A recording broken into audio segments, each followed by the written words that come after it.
Les Compagnons des Marronniers célébraient leur 20e anniversaire en novembre dernier. Mais qui sont-ils? Qui sont ces hommes qui ont accepté pour la première fois de sortir de l'ombre, de se raconter? Leur histoire en est une de courage, de cœur au ventre et de persévérance face à l'intolérance et aux préjugés de la société, c'est-à-dire nous. Aujourd'hui, les compagnons aident les jeunes qui sont confrontés aux mêmes problèmes qu'eux. Mais voici, sans plus attendre, la prochaine étape. Comment ça va, monsieur? Directeur général. Nous avons été conviés, dans un hôtel du centre-ville de Montréal, à une grande fête organisée par et en l'honneur d'un groupe unique. On les retrouve ici, accompagnés de leurs familles, de leurs amis, réunis pour célébrer 20 ans de lutte, de progrès et de réalisation. 20 ans d'affrontements, 20 ans de difficultés à vaincre. Chacun des membres de ce groupe ayant été catalogué par notre société déficient mental.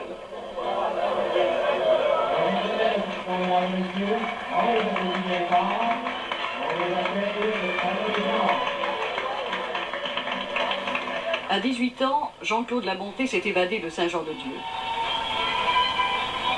Claude Bertrand a passé 9 ans dans un hôpital psychiatrique pour enfants.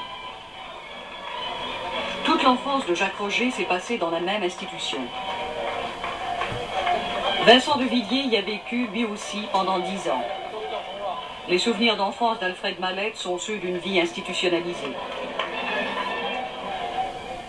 Alors, mes chers amis,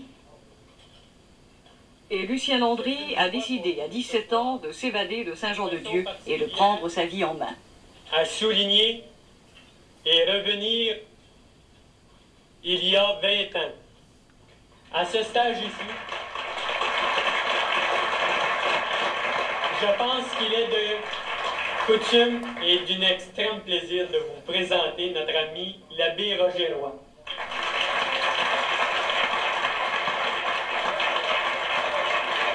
Ces retrouvailles n'auraient pas été possibles sans l'apport de l'abbé Roger Roy.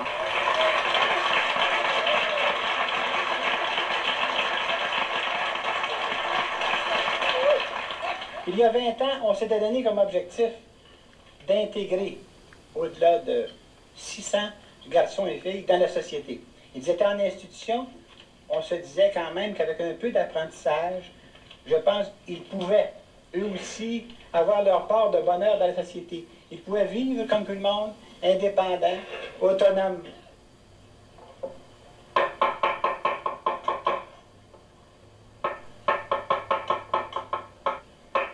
Jacques Roger, 37 ans, cuisinier depuis 4 ans, 150 repas par jour, se marie prochainement. Pendant plus de 10 ans, laveur de vaisselle, longues heures de travail, moins que le salaire minimum, vivant seul, tentant d'oublier sa vie en institution, est entré en contact avec les Compagnons des Marronniers et est maintenant leur président.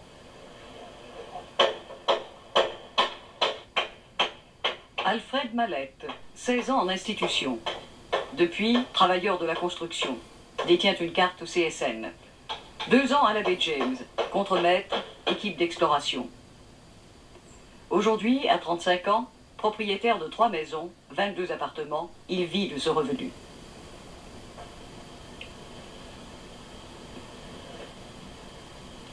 Lucien Landry, 37 ans, directeur des Compagnons des Marronniers. Liaison avec les organismes qui aident les handicapés. Au moment de son évasion, Lucien avait une 5e année. À 19 ans, il retourne aux études jusqu'au secondaire. En 1971, vice-président de la Jeune Chambre de commerce de Montréal. L'objectif de Lucien, justice pour ceux que l'on catalogue déficients mentaux. Quelque chose à l'occasion du déploiement.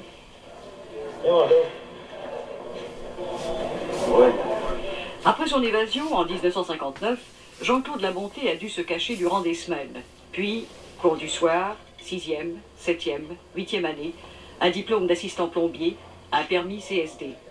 Depuis 10 ans, il travaille au Cégep du Vieux-Montréal. Fier d'être payeur de taxes, fier d'être autonome.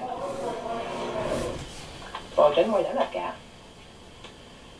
Claude Bertrand, 37 ans, sorti d'institution à 17 ans. Au début, moniteur sportif. Depuis 5 ans, il travaille à l'équipe d'entretien de l'hôpital Sainte-Justine. Fait vivre sa femme, Lise, et ses 2 fils. Vincent de Villiers, aujourd'hui gérant de 4 ateliers de nettoyage, 22 employés sous ses ordres. À sa sortie du Mont-Providence, à 18 ans, il retourne à l'école jusqu'en 10e année. Pour éviter d'être catalogué, son passé est demeuré secret jusqu'à maintenant. Après les avoir suivis dans leur quotidien, on se pose tous la même question. Comment est-ce arrivé ?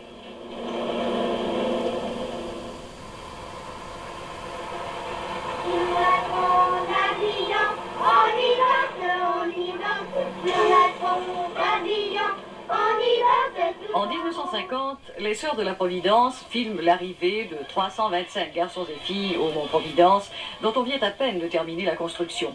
Une école offrant des services psychologiques, pédagogiques et médicaux. Avec son école normale, c'était une institution d'avant-garde, offrant le premier programme de formation pour déficients mentaux rééducables à Montréal. Les archives retracent les 150 ans de travail de la congrégation fondée pour prendre soin des abandonnés, des plus démunis et particulièrement des handicapés mentaux. Même à cette époque, la priorité était donnée à la normalisation et à l'intégration sociale. Sœur Gilberte Villeneuve assurait la direction des services pédagogiques. Et en 1952, les objectifs du Mont-Providence étaient clairement définis. C'était d'abord de développer toutes les facultés de l'enfant, de le rééduquer, de l'orienter vers une possibilité de vivre dans un milieu le plus normal possible. Nous pouvons dire qu'à Mont-Providence,